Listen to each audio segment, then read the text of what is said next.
الحمد لله حمدا كثيرا طيبا مباركا فيه اللهم لك الحمد أنت وحده لا شريك له وأنت أرحم الراحمين.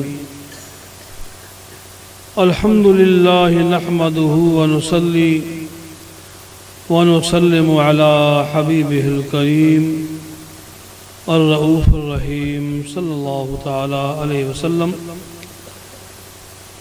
أما بعد فأعوذ بالله من الشيطان الرجيم. بسم الله الرحمن الرحيم.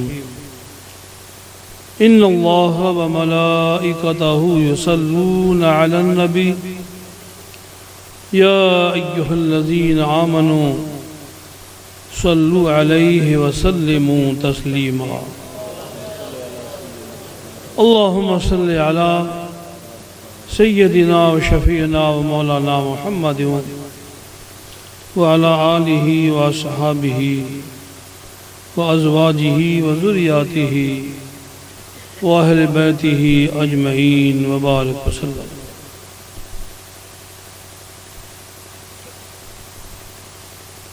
أعوذ بالله من الشيطان الرجيم.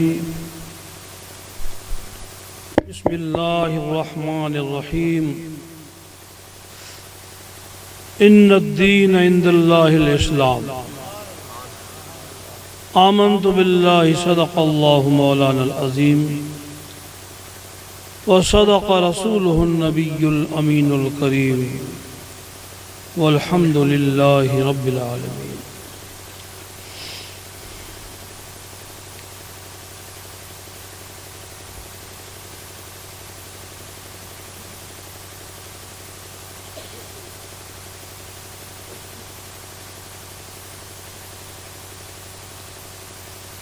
اللہ پاک جل جلالہ جل شانہ کے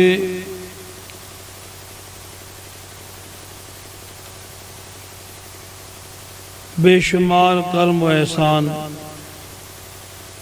اور حضور آقا دو جہاں صلی اللہ تعالی علیہ وسلم کے بے انتہا کرم و عنایات کہ آج جوڑ کے سرزمین پر آج کی رات میں یہ ہمیں اللہ کے فضل سے حضور کی نگاہ رحمت کے صدقے میں یہ محفل پاک نصیب ہوئی اور جس میں ہم بیٹھ کر کے برکتیں رحمتیں حاصل کر رہے ہیں. تمام حاضرین کو اس مبارک پاک مجلس کی آنے والے ہمارے علماء کرام تمام سامعین سب کو مبارکباد اور بالخصوص ان جماعت والوں کو مبارکباد ہے جنہوں نے ماشاءاللہ یہ مجلس پاک منعقد کی اہتمام کیا علماء کرام کو واعظ و خطاب کے لیے مدعو کیا دعوت دی منگوایا نعت خوان حضرات وہ بھی آپ کی اس محفل میں ماشاءاللہ آئے نعت خوانی ہوئی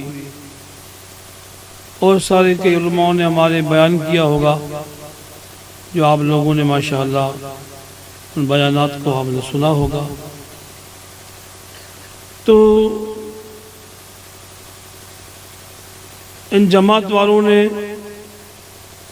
ان بستی والوں نے کمیٹی والوں نے اتنی محنت سے یہ کام کیا. اللہ تعالیٰ جل شانہ اولاً ان کی خدمت کو اللہ قبول فرمائے ان کے خیر کو اللہ قبول فرمائے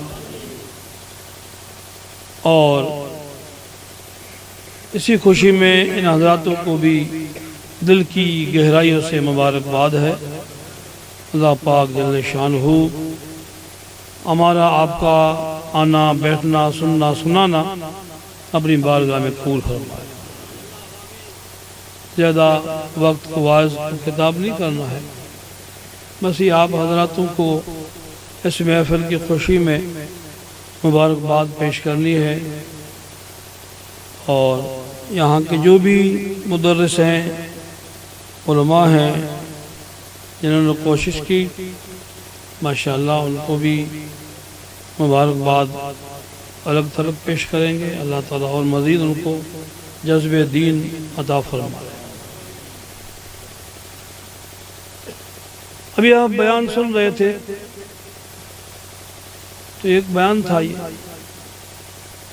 جو آپ لوگ کو احساس ہو رہا تھا کہ بھی ہمیں کیسے ہونا چاہیے، تو ہمیں اس دنیا میں کیسے رہنا چاہیے۔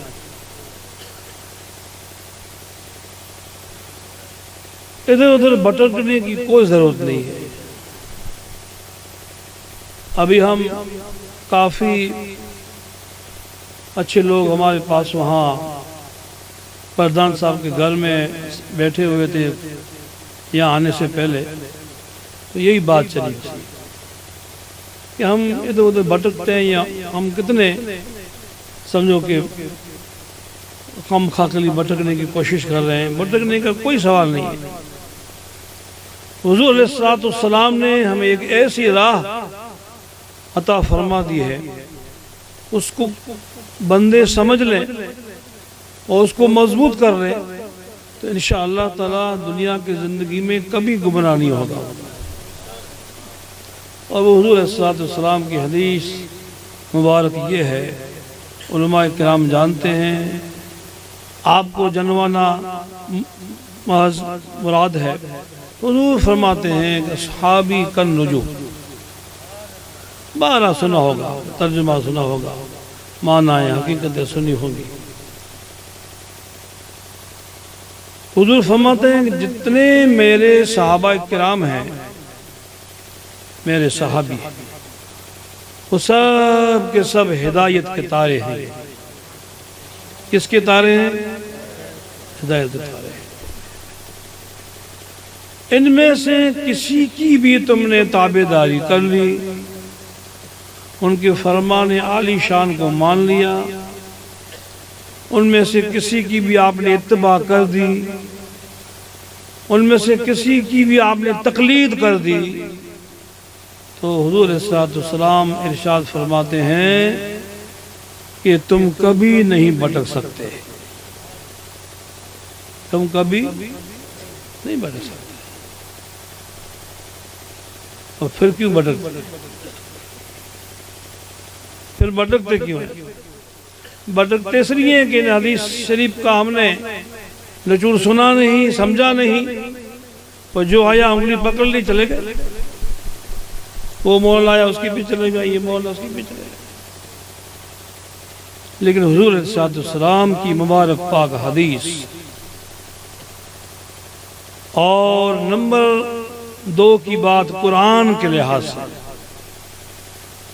قرآن کے لحاظ سے ہمارے لیے کوئی راہ ہدایت کا کوئی راستہ ہے نا؟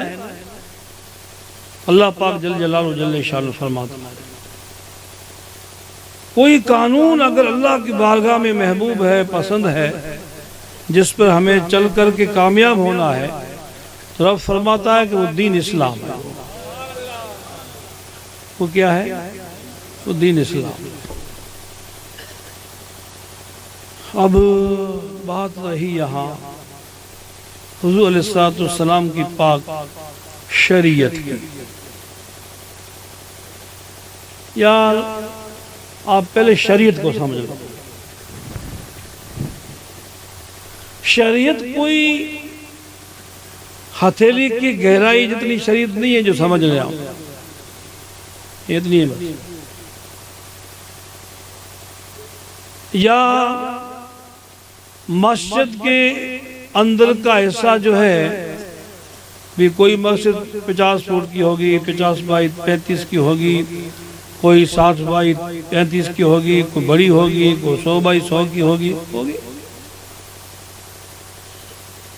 ہوگی، اس میں شک نہیں ہے۔ لیکن دین کوئی مسجد کے دائرے کے حساب سے نہیں ہے، دین شریعت ہمیں سمجھنا ہو تو یہ تو دائرہ نہیں ہے مسجد میں گئے نماز پڑھ لی بس بڑے شریعت والے ہو گئے، نہیں تو چھوٹی چھوٹی باتوں پر بحث کر لینا جو عام انسان نہ سمجھے، جو عام انسان جاہل بیچارہ نہ سمجھے۔ ایک مقولہ ہے کہ کلم الناس علی قدر عقولہم، تم کہ اگر کوئی بات کرنی ہے تو سامنے والے کی سمجھداری دیکھو اور کی سمجھداری کتنی ہے پھر کلام کرو۔ وکیل لوگ جو ہوتے ہیں وہ ماجسٹریٹ کے آگے جب دیکھتے ہیں کہ وہ بھی وکیل بھی ان کی کیفیت دیکھتے ہیں کہ بھئی یہ کتنی کیفیت کا آدمی ہے بھائی سامنے جسے ہمیں بحث کرنی ہے، تو اس حیثیت سے بحث کرتے ہیں۔ وکیل بھی کرتے نہیں کرتے، وکیل ہے یا نہیں، اس حیثیت سے سامنے والے آدمی کے حساب سے بات کریں۔ تو شریعت کو آگے رکھ کر کے بیچارے جاہلوں کو، ان پڑھ کو چھوٹے چھوٹے مسئلوں میں الجھا دینا، تو اگر گہرائی میں دیکھیں تو یہ دانائی نہیں ہے، یہ امانت داری نہیں ہے، یہ خیانت ہے۔ ایمانداری نے خیانت میں سمجھتے ہیں نا، یہ اپنے پاس کوئی رکھے کوئی امانت کو ہڑپ کر جائے، یہ خیانت ہوئی۔ مگر یہ تو اللہ اس کے رسول کی امانت ہے ہمارے پاس، اس میں اگر ہم خیانت کر لیں تو ہم جیسا خائن کو، ہم جیسا کو خیانت خور کو دنیا میں، اللہ تعالیٰ پناہ میں رکھے۔ ہمیں اگر دین سکھانا مقصد ہو، دین سکھانا ہمیں اگر مراد ہو، تو ان باتوں کو، ان باتیں چھوٹی موٹی باتوں کو آگے لا کر کے کسی کو الجھا دینا، اور وہ بیچارہ الجھ جائے کہ میں کیا کروں، ادھر جاؤں کہ ادھر جاؤں، وہ تو الجھا بیچارہ، اب وہ فیصلہ اس کا کون کرے گا۔ شریعت مصطفیٰ صلی اللہ تعالی علیہ وسلم ایک ایسا لامتناہی سمندر ہے جس کی کوئی انتہا نہیں ہے سمجھنے کے لیے۔ دریا میں کوئی بیچارہ کبھی دیکھا نہیں ہو، دریا کنارے چلا گیا اور پانی دیکھا، تھوڑا اندر چلا، پانی اس کو گھٹنے تک ہوا، دل میں خیال ہے سمندر اتنا ہی ہے بس۔ دل میں خیال ہوا کہ تھوڑا آگے بڑھوں، بڑھا آگے بڑھا تو اتنا پانی ہوا، سمجھ رہے ہو بات؟ نیند تو نہیں آ رہی ہے نا؟ اچھا اچھا، اتنا پانی ہوا کمر تک، خیال بدل گیا، بدلا تو کہا گیا وہ گھٹنے والا جو پانی تھا وہ دریا نہیں تھا، تو یہ دریا، اتنا نہ پانی دریا ہی ہے۔ خیال آیا کہ چلو آگے تھوڑا اور بڑھ لوں، یہاں تک پہنچا گلے تک، وہ اگلی والی منزل بھول گیا، یہ دریا تو یہ ہے جو یہاں تک پانی آیا ہے۔ تھوڑا اور آگے بڑھا تو ڈوبنے لگا، تب سمجھ میں آئی کہ بھی یہاں تو پانی دریا، اس کا تو مسئلہ کوئی آتا ہی نہیں، آگے جاؤں گا تو مسئلہ خطرناک ہو جائے گا، تو بھی دریا تو اور آگے، دریا تو اور آگے۔ دین اسلام اور شریعت پاک مصطفیٰ صلی اللہ تعالی علیہ وسلم سمجھنے کے لیے کوئی شریعت اتنی معمولی چیز تھوڑی ہے جو چھوٹے موٹے باتوں پر ہم جو ہے بحث کر کے بیٹھ جائیں اور الجھال دیں، معاملہ کر دیں کسی کے مثلا مذہب اسلام کے تعلق سے ان کو کام کا ذہن خراب ہو جائے، اچھا تو نہیں ہے، عقل مندی کا تو کام نہیں ہے، دیانتداری کا کام نہیں ہے یہ۔ اچھا مثال کے طور پر ابھی مولانا صاحب عیسیٰ علیہ السلام کے تعلق سے بات کر رہے تھے، سنا آپ نے؟ سیدنا حسن بصری ولایت کے بڑے امام تھے، وہ ان کے حوالے سے بات کر رہے تھے۔ وہ تحقیق کے لیے انہیں کتنی تحقیق کی، بلا تحقیق کے لیے کہ بھئی ایک بات صحیح ہے غلط ہے، خواب تھا تو خواب کو صحیح کرنے کے لیے نہ معلوم وہ کتنی تحقیق پر اتر گئے ہو۔ لاسٹ میں سنا تو ایسی باتوں میں الجھا دینا کسی کو. ابھی سوال آیا ابھی اسی میں موبائل میں کہ شب میں برات جو ہے شعبان مہینے کی آتی ہے 15 تاریخ کو، تو دنیا اس میں روحوں کو بخش آتی ہے، قرآن ہے، کھانا کھلانا ہے، غریبوں فاتح دے کے، تو کیا وہ اس اللہ صاحب پہنچتا ہے؟ یہ ایک سوال ہے، آپ کو پوچھتا ہوں، یہ سوال ہے. سوال کرنے والوں کو کیا معلوم نہیں ہے؟ مثال کیا بیٹھ جاؤ میرے سن لو پہلے. تو اس لیے ایصال ثواب تو الحمدللہ مذہب اہل سنت جماعت اور شریعت مطہرہ میں مستحب ہے، جائز ہے، کوئی حرام کہ مکروہ کی ایسی کوئی بیجا چیز نہیں ہے. صحابی رسول نے حضور کی بارگاہ میں عرض کی، یا رسول اللہ مجھے ایسا کوئی عمل بتائیے کہ دنیا میں ایسا کوئی کام کروں جس کو میری والدہ کو ہمیشہ کے لیے ثواب ملے. حدیث شریف نہیں ہے کیا؟ یہ کسی مکتبہ فکر کو پوچھ سکتے ہیں آپ، اس میں کوئی کسی کا مسئلہ نہیں ہے. کسی بھی مکتبہ فکر حضور نے کیا جو فرمایا کہ آپ کنواں کھدوا کے اور اس کے پانی کو عام کر دو، آپ جو آئے پیے والدہ کو ہمیشہ جب تک جاری رہے گا ثواب ملتا رہے گا. یہ تو میرا تو کلام ہے. حضور علیہ السلام اور صحابی رسول ہیں، دو ہی ہیں، وہ پوچھ رہے ہیں، حضور جواب دے رہے ہیں. مجھ جیسا کہ آپ جیسا ہوتا تو کوئی اعتبار کرتا. حضور علیہ السلام کی ذات ہے اور سامنے پوچھنے والے صحابی رسول. اللہ، مشکاہ شریف کی حدیث پاک کسی نے نہیں پڑھی کہ ہر مکتبہ فکر میں پڑھائی جاتی. دیکھو مجھے کوئی دلیل بازی کہ کوئی بس مباحثہ کسی سے نہیں کرنا ہے، میری عادت بھی نہیں ہے اللہ کے فضل سے. میں اپنے دائرے میں فقط بولنے والا بندہ ہوں. اگر کسی کو سوال جواب کرنا ہے تو یہ محفلیں یہ جو ہے نا، یہ سوال کا جواب کرنے کی جگہ ہی نہیں ہے. آپ اچھی طرح آؤ، محبت سے آؤ، الحمدللہ کوئی تکلیف نہیں ہے ہمیں انشاءاللہ. نہ سوال کرنے والے سے ہمیں تکلیف ہے، نہ جواب دینے سے کوئی تکلیف ہے. انشاءاللہ ہمارے ذہن و فکر میں شریعت مطہرہ کے موجب کوئی مسئلہ ہوگا تو انشاءاللہ پیش کریں گے، اور اگر نہیں آیا ذہن میں حاضر تو انشاءاللہ تعالیٰ ان کو وقت دیں گے بھی فلاں وقت میں آپ کو اس کا جواب مل جائے گا انشاءاللہ. ہمارے پاس کوئی ضد مسئلہ نہیں ہے، شانتی والا، کسی کو اللہ کرے سمجھ آ جائے بس، یہ مسئلہ ہے.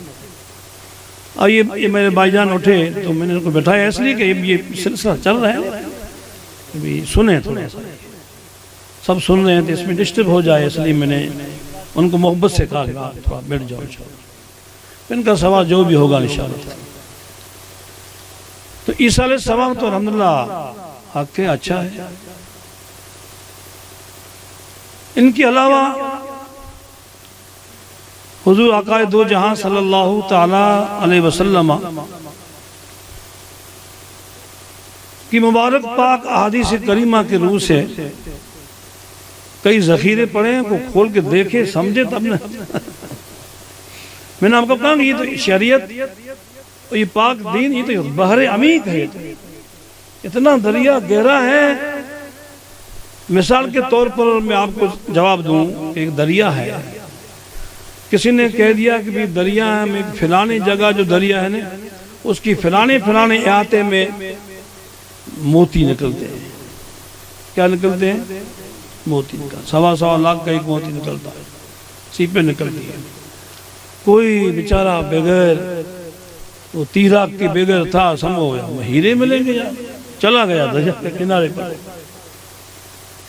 اور اس کو احاطہ کسی نے بتا دیا کہ اس احاطے میں وہ چلا گیا. وہ تو سیپیں جو ہوتی ہیں موتی کی، وہ تو ایک بہت بڑے گہرے دریا میں نیچے ہوتی ہے، ان کو حاصل کرنا ہر ایک کا کام نہیں ہے. یہ اس میں تیراک چاہیے، سمجھدار چاہیے. ہر قسم کا مسئلہ جو ہے تیراکی کا، دریا کا، تالاب کا الگ الگ ہوتا ہے. اگر وہ بغیر جانکاری کے چلا جائے گا تو حال کیا ہوگا؟ بیچارہ ڈوب جائے گا، موتی تو موتی جگہ پر ہے۔ صحیح نہیں؟ شریعت مصطفیٰ صلی اللہ تعالی علیہ وسلم کو، حضور کی احادیث کریمہ کو، قرآن کی آیتوں کو اگر سمجھنا ہے نا تو محدثین، مفسرین اور ساتھ ساتھ میں مجتہدین حضراتوں سے سمجھنا ہوگا، جو یہ بڑے تیراک ہیں۔ یہ اس علم میں، علم شریعت کے، علم حدیث کے، علم تفسیر کے بڑے تیراک ہیں یہ۔ تو یہ چیزیں ہمیں علماء ربانیہ و مجتہدین کی بغیر ہمیں سمجھ میں بہت مشکل ہے یہ۔ اس لیے ہمیں کیا کرنا ہوگا؟ ہمیں بس فقط اتنا ہے جو اللہ اس کے رسول نے جو حکم فرمایا اسے مان لینا ہے، اور جن باتوں سے ہمیں روکا ہے اسے رک جانا ہے۔ صحیح ہے؟ تو اللہ تعالیٰ ہم سب کو نیک توفیق عطا فرمائے۔ شب برات ہو چاہے شب قدر ہو، رمضان المبارک کی ہر گھڑی ہو چاہے 12 مہینے کی کوئی بھی گھڑی ہو، اس میں اگر ہم قرآن پڑھ کر کے، کچھ نیکیاں کر کے، درود کا وظیفہ کر کے، بلائی کر کے، کچھ بھی کریں تو حسن نیت کے ساتھ اگر ہم کر رہے ہیں نیکیاں، یہ بلائی، تو الحمدللہ اللہ تعالیٰ جل شانہ کے فضل سے جو بھی جس کو بھی ہم ایصال ثواب کرتے ہیں یقیناً ان کو ثواب پہنچتا ہے، اور قبر میں اگر عذاب ہوتا ہو تو اللہ تعالیٰ ان کلام ربانی کی برکت سے، درود پاک کی برکت سے، کھانا پینا غریب مسکینوں کو جو ہم نے دیا، جو اس کا اجر ملے وہ اس کو پہنچا، اس کی برکت سے اللہ تعالیٰ عذاب بھی ہلکا فرما دیتا ہے۔ کوئی شک کی بات نہیں ہے یہ۔ سرکار سیدنا جنید بغدادی رضی اللہ تعالی عنہ کی بارگاہ میں لوگ کہیں گے بزرگوں کی اولیاؤں کی بات ہے، کس کی سناؤ بتاؤ؟ مہاراجوں کی سناؤ میں؟ پنڈتوں کی سناؤ؟ جو صاحب شریعت ہیں الحمدللہ، جنہوں نے شریعت کو سمجھا، اسلام کو سمجھا، ان بزرگوں کے حوالے سے ہم بات کر رہے ہیں، ان کے بغیر تو ہم کیا سمجھ سکتے ہیں؟ شریعت کو معمولی چیز تھوڑی ہے۔ شریعت تو انہوں نے سمجھا۔ جنید بغدادی رضی اللہ تعالیٰ عنہ کی بارگاہ میں ایک جوان آیا ہے، بہت غم میں، فکر میں، حضرت کے بارگاہ میں بیٹھ گئے محفل شریف میں۔ حضرت نے جان لیا اس کو کچھ تکلیف ہے، فرمایا بیٹا کیا غم ہے تجھے؟ حضور میری ماں کا انتقال ہو گیا، میں آج قبر پہ گیا تو عذاب ہو رہا تھا۔ کیا ہو رہا تھا؟ اب کوئی سوال کر دے کہ یا قبر میں عذاب کس نے دیکھا؟ قبر میں عذاب تو آپ نے، ہم نے نہیں دیکھا، وہ ہماری نظر نہیں ہے۔ اللہ کے نیک محبوب بندے ہوتے ہیں، بیٹھے ہوتے ہیں فرش پر، اور نظر ہوتی ہے عرش پر۔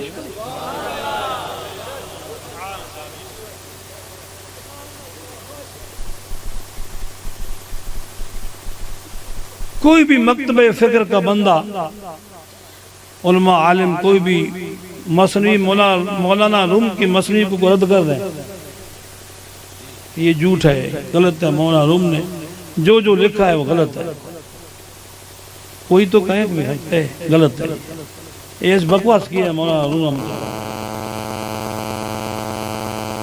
مولانا جامی رحمت اللہ تعالیٰ علیہ عاشق رسول، ان کے مبارک پاک بیان کو دیکھیں گے، پڑھیں گے تو ایسا کوئی ہے بیان کرنے والا بھی، یہ بکواس ہے۔ تو میں تو کہتا ہوں شرح جامی کو نکال دو مکتب سے، درس نظامی سے۔ میں ہر مکتبہ فکر سے عرض کروں گا اگر اس مسئلے میں ہو، شرح جامی کو نکال دو۔ شرح جامی تو مولانا جامی نے لکھی ہے، عبدالرحمن جامی رحمۃ اللہ علیہ، نکال دو ان کو۔ کیوں؟ تو انہوں نے دوسرے کئی کتابوں میں وغیرہ میں کئی بکواس کی ہے، یہ صحیح نہیں ہے، یہ کتاب بھی صحیح نہیں ہے۔ ایسا نہیں ہوتا۔ بہت سنجیدگی سے مسئلہ کرنا پڑتا ہے، سکون سے سوال کی جاتے ہیں، سکون سے سوال کے جواب سنے جاتے ہیں، اسی سے ہماری اصلاح ہوتی ہے۔ من میں سرکار جنید بغدادی رضی اللہ تعالیٰ عنہ 70,000 کلمے شریف پڑھے ہوئے تھے حضرت، وہ حدیث پاک میں تو بڑے اولیاء بھی تھے، محدث بھی تھے، تو راویوں کے حساب سے حدیث اصل ضعیف نہیں ہوتی، حدیث اصل ضعیف نہیں ہوتی، راویوں کے حساب سے وہ روایت کرنے والا ہوتا ہے نا، وہ اس میں کچھ ضعف ہوتا ہے تو وہ حدیث جو ہے اس کو ضعیف، حسن، یہ اس کی قسم میں دی جاتی ہے حدیث کے اصول کے اعتبار سے۔ تو حضرت کو دل میں آیا کہ یا اس کی راوی ایک دو ضعیف ہیں تو حدیث کی اصلاح بھی ہو جائے گی، صحیح ہو جائے گی، اور اس بیچارے کا کام بن جائے گا، اس کا کام بن جائے گا۔ حضرت من میں کیا مولا کریم یہ 70,000 کلمے شریف جو میں نے پڑھے ہیں، اس بیچارے نوجوان کی والدہ کی روح کو میں نے بخش دیا۔ یا اولیاء کیا جاہل تھے؟ اولیاء کرام کا کوئی دنیا میں مجھے کوئی ایسی کو رپورٹ دے کہ فلانا جاہل اولیاء تھا۔ اولیاء جاہل کا بھی اولیاء بنا ہے؟ میں پوچھتا ہوں، آپ سے پوچھتا ہوں، میں جاہلوں سے پوچھتا ہوں، آپ جاہلوں سے، جاہل کا بھی اولیاء بنتا ہے؟ کبھی نہیں بنتا، نہیں سنا آپ نے، سنا آپ نے علماء کرام کسی مکتبہ فکر والا کو کہہ دے کہ بھی فلانا جاہل تھا وہ ولی بن گیا؟ ہاں ایک بات ہے، کسی محبوب بندے نے نظر کر دی، اس کا قلب جو روشن ہو گیا، علم بھی آ گیا، تو بے شک وہ عالم بن سکتا ہے، اس کی وہ بات الگ ہے، وہ بات الگ ہے۔ تو قرآن میں ایک جگہ پہ کہ الذی جاء بالصدق وصدق بہ اولئک هم المتقون، اللہ پاک جل شانہ کی باتوں کو، قرآن کو، حضور کی شریعت کو جس نے مان لیا، جان لیا، اور حضور کی دہلیز پر جس نے اپنے دل کو جھکا دیا، اللہ فرماتا ہے کہ میرے نگاہ قدرت میں تو متقی پرہیزگار وہی بندہ ہے۔ تو اس کو نکال دو یا قرآن سے، اس آیت کو نکال کیوں رکھیے؟ نکالے کون؟ اللہ پاک قدرت نے اس کو نازل کیے حضور صلی اللہ علیہ وسلم پر، کون اس کو نکالے؟ کوئی نکال سکتا ہے؟ قرآن ہے نا۔ اب آگے تو بہت سارا بیان ہے، زیادہ بیان مجھے نہیں کرنا ہے۔ تو تھوڑی دیر ہوئی تو وہ بندہ، وہ بھی جنید بغدادی کی صحبت کا فیض یاب تھا، تھوڑی دیر ہوئی تو وہ مسکرانے لگا۔ دیکھو ہماری دد کتھا تھوڑی ہے کہ بھی بس دانت کتھا کر رہے ہیں، نہیں،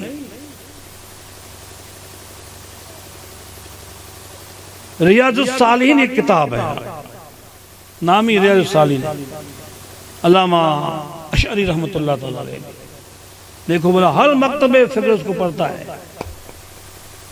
ریاض الصالحین ہر مکتبہ فکر میں پڑھاتے بھی ہیں، تصوف کی کتاب ہے، صالحین کا ذکر ہے، حدیث کریمہ کے روح سے حدیثیں بیان کی ہوئی ہیں صالحین کے تعلق سے، اولیاء کے تعلق سے، پڑھتے ہیں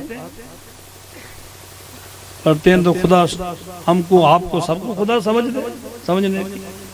مسکرانے لگا۔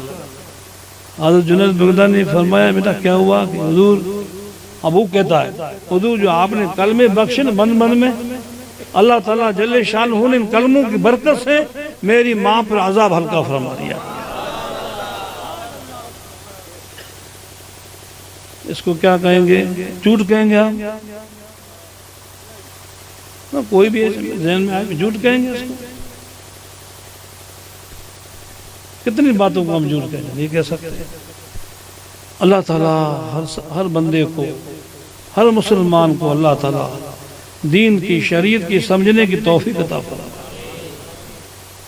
شریعت مصطفیٰ صلی اللہ تعالیٰ علیہ وسلم طریقت اور شریعت دونوں کوئی الگ چیز نہیں ہے، یہ فرق اتنا ہے کہ شریعت امام ہے، طریقت مقتدی ہے۔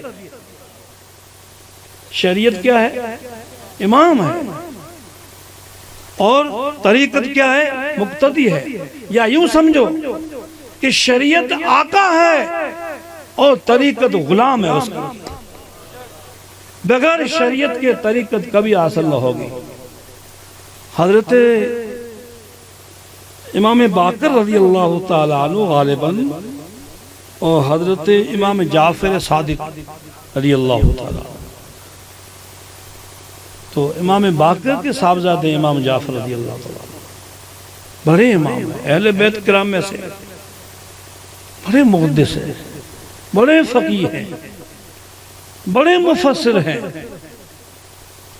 ایک دن کیا ہوا کہ ان کے والد بزرگوار نے بیت الخلاء منا استنجا پانی کے لیے ارادے سے گئے، تو اپنا جبہ کو اتار کے پھر گئے۔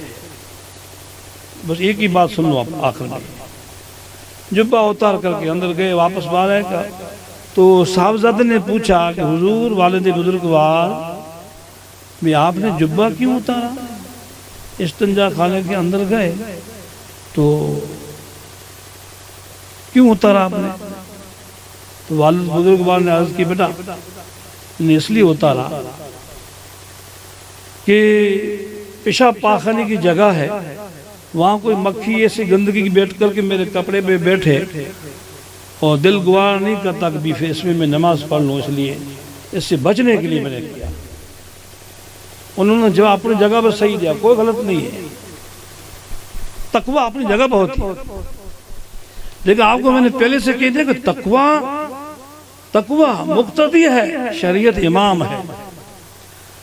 تو عرض کرتے ہیں والد صاحب کو وہ بیٹا عرض کرتا ہے کہ ابا حضور وہ آل رسول ہیں، ہم سرکار امام زین العابدین رضی اللہ تعالیٰ عنہ امام حسین کے صاحبزادے جو کربلا سے باحیات تشریف لائے مدینہ پاک میں، ان کی نسل پاک سے ہیں۔ وہ جاہل نہیں تھے، بڑے عالم ربانی تھے، محدث تھے، مفسر تھے، فقیہ تھے۔ اپنے ابا حضور سے عرض کیا حضور ایک میری ناقص عرض ہے، بے ادبی نہ ہو نہ۔ ہاں بیٹا فرماتے کہ میں نے کتابیں چھانی پڑھی حضور کی سیرت میں نے کبھی ایسا نہیں پایا کہ حضور نے استنجا وغیرہ کے لیے گئے تو قمیص اتار کے گئے، میں نے نہیں دیکھا ہے۔ تو یہ چیز جو ہے تو حضرت نے ان کو ڈانٹا نہیں، شریعت مطالعہ کا مسئلہ تھا، فرمایا کہ بیٹا بات تیری بالکل صحیح ہے، کوئی غلط نہیں ہے، حضور کی سیرت پاک میں یہ چیز نہیں ہے، لیکن شریعت کے دائرے میں اللہ تعالیٰ نے ایک تقوی کا ایک ضمیر رکھا ہے۔ پروردگار عالم تقوی شریعت کے خلاف کبھی نہیں ہوتی۔ مثال آپ کو چھوٹی دے دوں، بس چڑیا ہے، اب چڑیا کی بیٹ اگر لگ جائے تو وہ درہم کی مقدار میں کم ہوتی ہے، تو آپ دھوئیں گے تو یہ نماز ہو جائے گی، نہ دھوئیں گے نا تو یہ نماز ہو جائے گی، سمجھ رہے ہو نا؟ لیکن اگر کوئی بندہ چاہتا کہ نہیں میں تو دو دیتا ہوں تو یہ شریعت کے خلاف نہیں ہو، یہ تقوی ہوئی، یہ تقوی ہوئی بچنے کے لیے۔ ایک بیٹ ہے، اب کیسے گوارا کریں گے، لگی ہوئی ہو، داغ ہو، اس میں نماز پڑھیں، اللہ کی بارگاہ میں حاضر ہونا ہے، تو یہ ایک تقوی ہوا، لیکن شریعت کے خلاف نہیں ہے یہ۔ تو شریعت مصطفیٰ کو سمجھنے کی کوشش کرو، اللہ تعالیٰ ہر ایک کو عقل سلیم عطا فرمائے، حضور کے صدقے بزرگان دین کے توسل سے اللہ تعالیٰ ہمارے دلوں کو ایمان کی روشنی سے خدا روشن فرمائے، شریعت مصطفیٰ پر چلنے کی توفیق عطا فرمائے۔ ہم جو نماز سے غافل ہیں، رمضان کے روزوں سے غافل ہیں، اتنی ساری ایک مکمل مفصل تقریر آپ نے سنی نماز کے تعلق سے، مومن مسلمان ہونے کے ناطے سے قرآن ہے، سب قرآن ہے یہ، تو قرآن کو تو ہمیں ماننا ہی پڑے گا نا۔ چھوٹی موٹی باتوں پر دیکھو ایک مسئلہ ہے، حق چیز ہوگی تو بیان کرنی پڑے گی، چھوٹی موٹی باتوں پر ہم تو اس کے خلاف ہیں، یہ فلانا مشرک ہے فلانا کافر ہے، نہیں بھیا، مشرک کو کافر ہونے کے مسلمانی میں آ جائے، اللہ تبارک و تعالیٰ جل شانہ کی کتنی بڑی نعمت ہے، اب اس کے نکلنے سے کہ ایک آدھی بات ہو گئی تو وہ کافر ہو گیا، اس کے لیے تو 700 نے کچھ اوپر ایسی شرائط ہیں، 729 وجوہات ان کے، ان میں سے ایک پائی جائے تب بھی وہ مسلمان ہے۔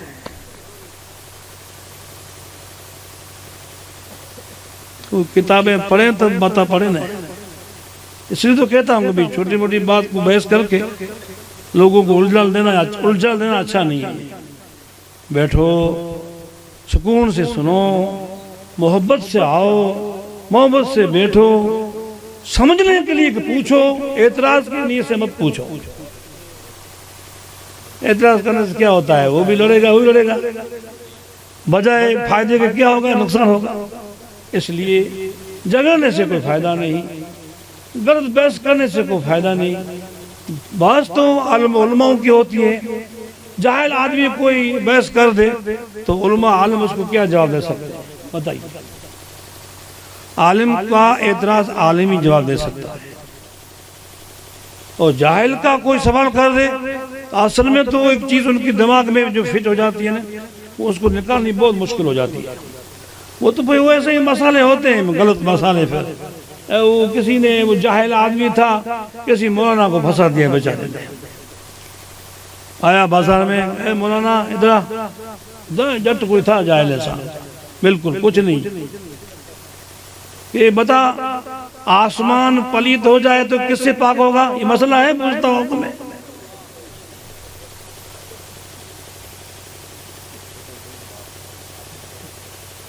آسمان پلی مولانا نہیں بتاؤ گا تجھے کل ذلیل کر دوں گا یہاں بازار میں۔ بیچارہ وہ مولانا، میں اس کو کیا جواب دوں گا؟ واپس آ گیا، میں کل تجھے جواب دوں گا انشاءاللہ۔ کل جواب نہیں دے گا تو میں تجھے مسجد سے پکڑ کے تجھے میں ذلیل کروں گا۔ ٹھیک ہے، بیچارہ گیا۔ ایک کوئی شاگرد تھا ان کا، ان کی صحبت میں بیٹھنے والا، وہ بھی ایسا ہی جاہل تھا کہ حضرت آج بہت افسوس ہے، غم میں بیٹھے ہوئے ہیں۔ کہا ایسا تو کچھ نہیں ہے، لیکن کل بیچارے آدمی نے مجھے سوال کر دیا بھی آسمان پلیت ہو جائے تو پاک کیسے کرے؟ اچھا یہ آپ کا کام نہیں ہے، تو یہ میرا کام ہے۔ تو ایسے جاہل کا سوال ہم جاہل دے سکتے ہیں، بات صحیح حقیقت میں اپنے سمجھ سکتے ہیں۔ تو پھر ٹھیک ہے، مجھے آپ کل لے جانا، اتنا کہہ دینا کہ میں جواب نہیں دوں گا، یہ میرا شاگرد ہے نا، یہ جواب دے گا، بس مجھ سے یہ آپ کا کام کر دے گا۔ ٹھیک ہے، صبح ہوئی، گیا بیچارہ، لے گیا ساتھ میں، وہ ڈرتے گیا، نہ معلوم کیا کرے گا، جاہل آدمی، وہ جاہل سے اڑنا نے کانٹے سے پھڑنا۔ گیا، بول مولانا جواب دے کل والے مسئلے کا۔ فرمایا کہ میرا شاگرد جواب دے گا۔ فرمایا کیا سوال ہے؟ یہ دے گا، ٹھیک ہے، کہ آسمان پلیت ہو جائے تو کیسے پاک ہوگا؟ ہمارے سوال جو جاہلوں کے ایسے ہوتے ہیں، یہ سمجھنے کے لیے ہوتی ہے، یہ مثالیں، یہ باتیں سمجھنے کے لیے ہوتی ہیں، اصل نہیں ہوتی۔ تو اس نے جواب دیا، بول کیا ہے کہ بھی آسمان پلیت ہو جائے تو کیسے پاک ہوگا؟ کہ سفید مرغی کے دودھ سے۔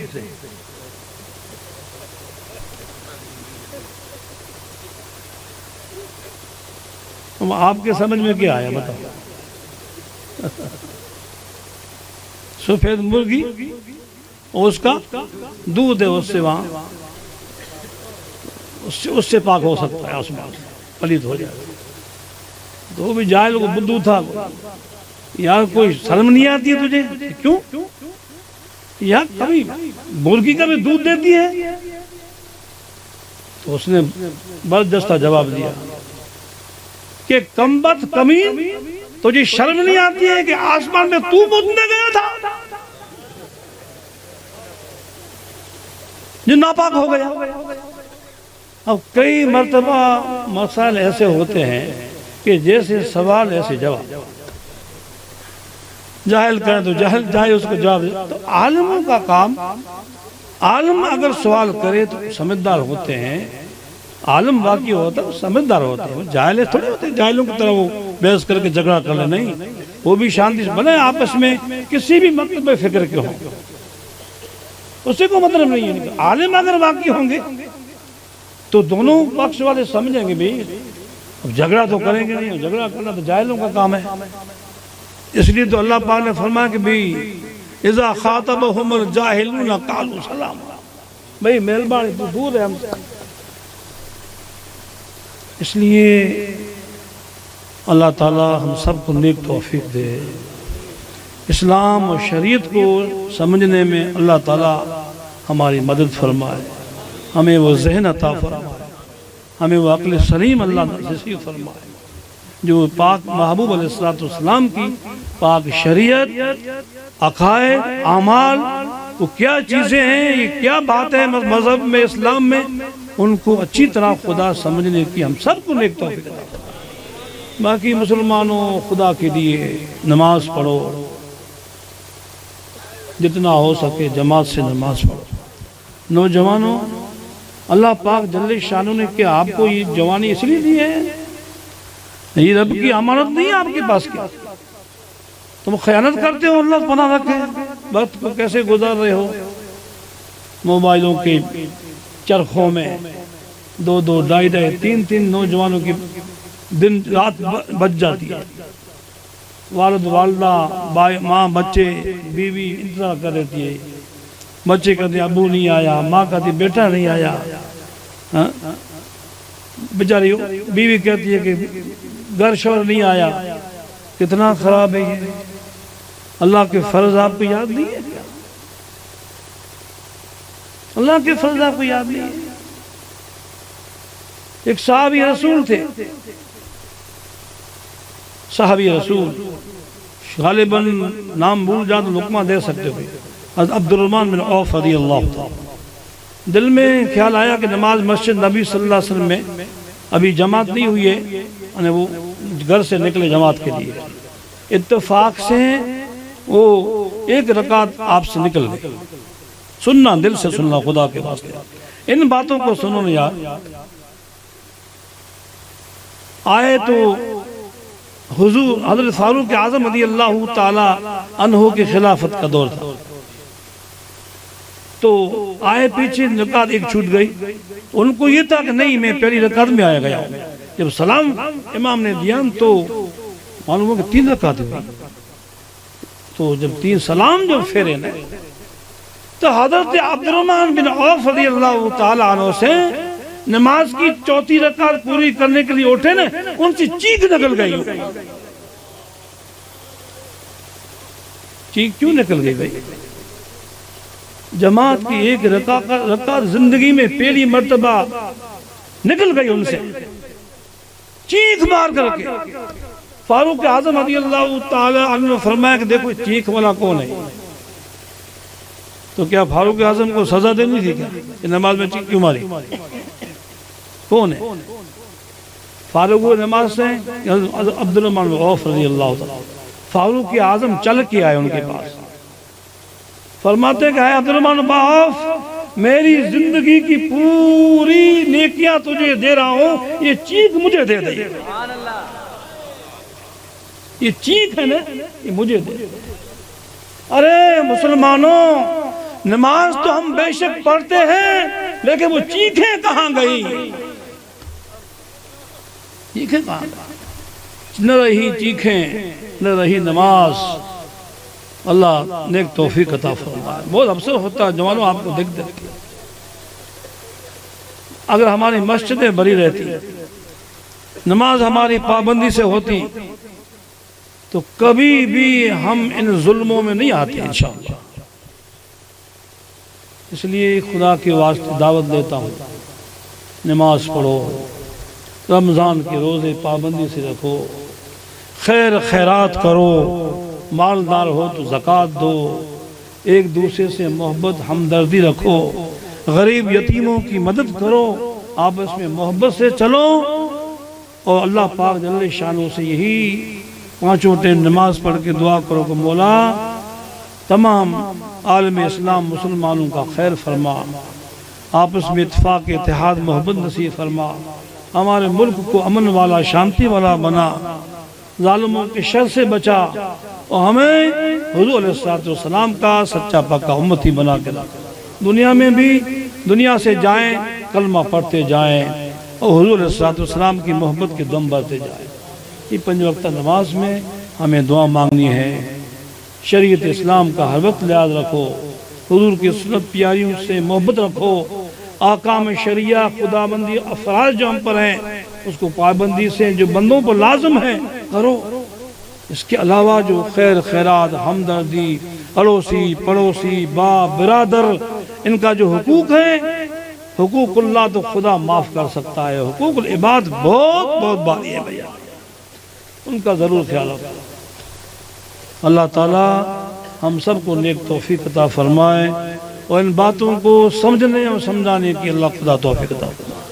اگر اس دوران گفتگو میں کوئی غلطی ہو گئی ہو، کوئی لفظ نکل گیا ہو، تو میں اتنے سارے مسلمانوں کی حاضری میں اور علماء کرام کی شہادت سے اللہ تبارک و تعالی جل شانہ کی بارگاہ میں سچے دل سے توبہ کرتا ہوں، پڑھتا ہوں استغفر اللہ یا ربی من کل ذنب واتوب الیہ، لا الہ الا اللہ سیدنا محمد رسول اللہ صلی اللہ تعالی علیہ وسلم، وما علینا الا البلاغ، اللہم انا نسألک العفو والعافیہ والمعافات الدائمہ فی الدین دنیا والآخرہ، اللہم ربنا لا تجعلنا فتنة للقوم الظالمین ونجنا برحمتک من القوم الکافرین، اللہم انا نجعلک فی نحورہم ونعوذ بک من شرورہم، اللہم اعز الاسلام المسلمین، اللہم انصر الاسلام المسلمین، اللہم ذلل کفرۃ اليہود والنصارى، اللہم اہلک الشرک والمشرکین، اللہم دمر اعداءک واعداءنا واعداء الدین بحرمت حبیبک الکریم صلی اللہ تعالی علیہ وسلم، اللہم شتت شملہم، اللہم فرق جمعہم، اللہم خرب بلادہم، اللہم دمر دیارہم، اللہم یا مقلب القلوب ثبت قلوبنا علی الایمان وثبت اقدامنا علی دین الاسلام ونور قلوبنا بالنور العرفان وبطاعتک واتباع نبیک آخر الزمان صلی اللہ تعالی علیہ وسلم۔ بارے الہا یہ ذکر پاک محبوب تیری بارگاہ میں قبول فرما، تمام حاضرین کی حاضری کو قبول فرما، جنہوں نے یہ خیر کیا مولا اس خیر کو قبول فرما، جن کی جو مشکلیں ہیں مولا ان کی مشکلوں کو آسان فرما دے، جو بیمار ہیں ان کی شفاء کاملہ عطا فرما، جو بیچارے بے اولاد ان کو صاحب اولاد فرما، جو با اولاد ان کی اولاد کو نیک صالح فرما، جو پریشان حال ہیں مولا کریم ان کی پریشانی کو دور فرما دے، ہمارے ملک کو امن والا شانتی والا فرما دے، ظالم حکومت سے بچا، ان کے ناپاک منصوبوں کو ناکام فرما دے، دارین کے صلاح فلاح خیر برکتوں سے مالا مال فرما، حج بیت اللہ نصیب فرما، پروردگار اعلیٰ ہم سب کو نیکی کی توفیق عطا فرما، سچی توبہ کی توفیق نصیب فرما، گناہ ہمارے معاف فرما دے اور گناہوں سے بچا، نافرمانیوں سے بچا، مولا کیسی بھی ہیں تیرے بندے ہیں اور تیرے حبیب کے امتی ہیں مولا، تیرے سوا تیرے حبیب کے سوا ہمارا کوئی سہارا نہیں، تو ہی مددگار ہے، تو ہی مددگار ہے، تو ہی مددگار ہے مولا، تو فضل فرما دے، تو کرم فرما دے، تو رحم فرما دے مولا کریم۔ اعوذ باللہ من الشیطان الرجیم، ان اللہ وملائکتہ یصلون علی النبی یا ایھا الذین آمنوا صلوا علیہ وسلموا تسلیما، اللہم صل علی سیدنا شفیعنا مولانا محمد وآلہ واصحابہ اجمعین وبارک وسلم، وفوض امری اللہ ان اللہ بصیر بالعباد۔ صلاۃ والسلام ایک کڑی پڑھ لیجیے بھیا.